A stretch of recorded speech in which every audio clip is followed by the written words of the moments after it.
Nunay kono sakit ulala. Nunay kono sa sato. Ay, gandang umaga. Ang sinag ng araw ay sumasabay sa tunog ng mga ibon. Ano kayang gagawin kong hapunan mamaya? Kung utong tanete kaya? Nalagihaw na tilapia. Kasi sigurado akong pagod mamaya singapon dahil sa kanilang selebrasyon ng buwan ng mga katutubo.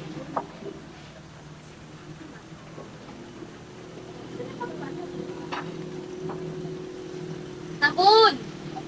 Nabun! Halina, tumising ka na anak! Mahuhuli ka niyan. Ikaw pa naman ang boy, di ba?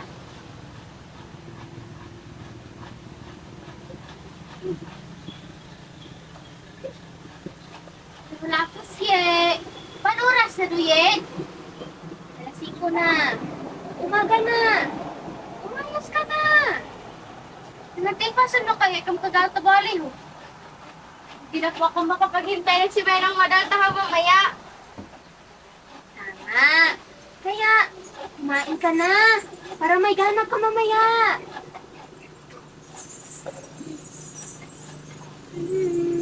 Parang nasasabing naman ang anak ko. Pero, pwedeng mamaya na nga yan? Bilisan mo nang kumilos. Naku!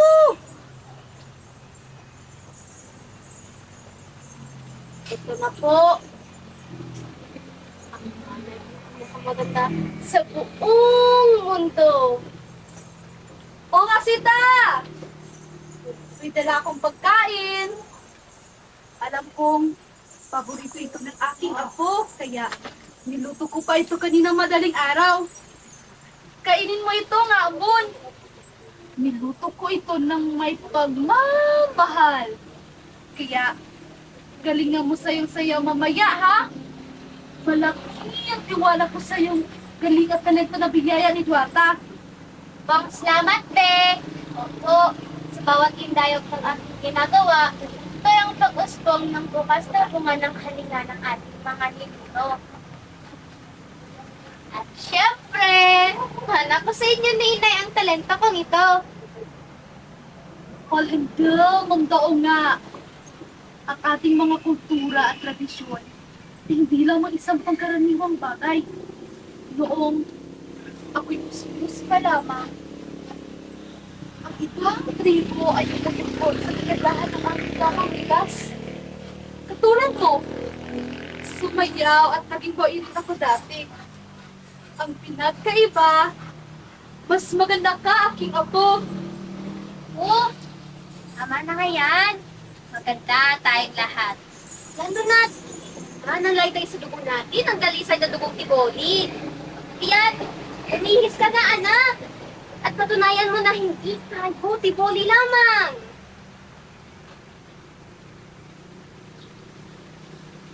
Tiboli lamang? Pero, may mga panahon at pagkakataon na baka tama sila. Tiboli lamang ako. Baka tama sila. Walang puwang sa mundo ang katulad ko. Natin!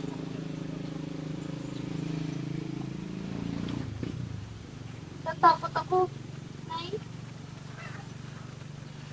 Nahihiya ako. Yung isa kong kaklase, pinagtatawanan ng pagsasalita ko. May problema ba sa akin? Lang? Hindi naman diba kasi ngiti makuling ang kutis ko? Kasi sabi nila, kulang na lang posporo, niliyap na ako. Alam mo ako, walang problema sa'yo. Alam mo kung ano yung problema? Ang huwal at balikong pag-iisip ng mga tao. Bulag sila, anak. Hindi nila nakikita ang tunay na ganda mo. Natin! Ito ang hinala.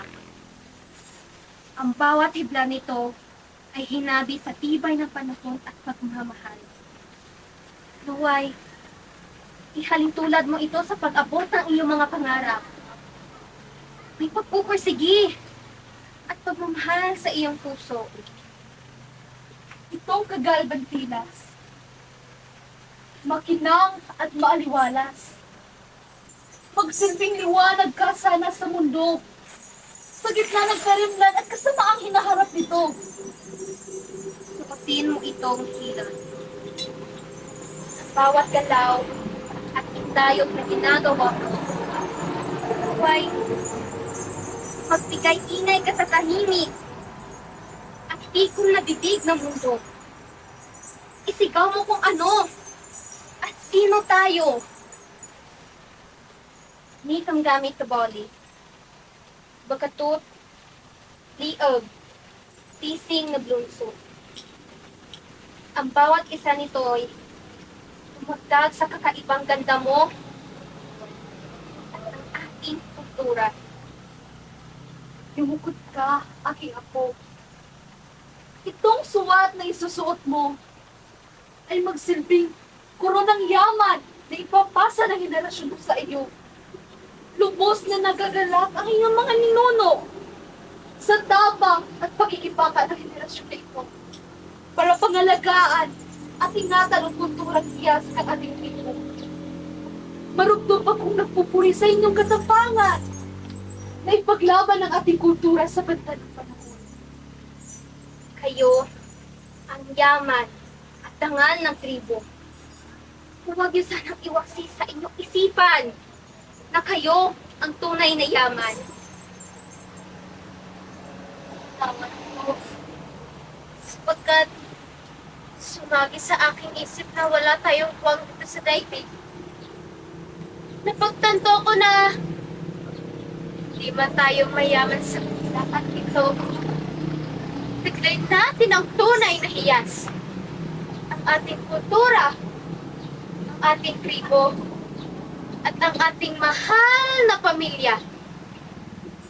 Hindi ako ipuli lamang. Ako,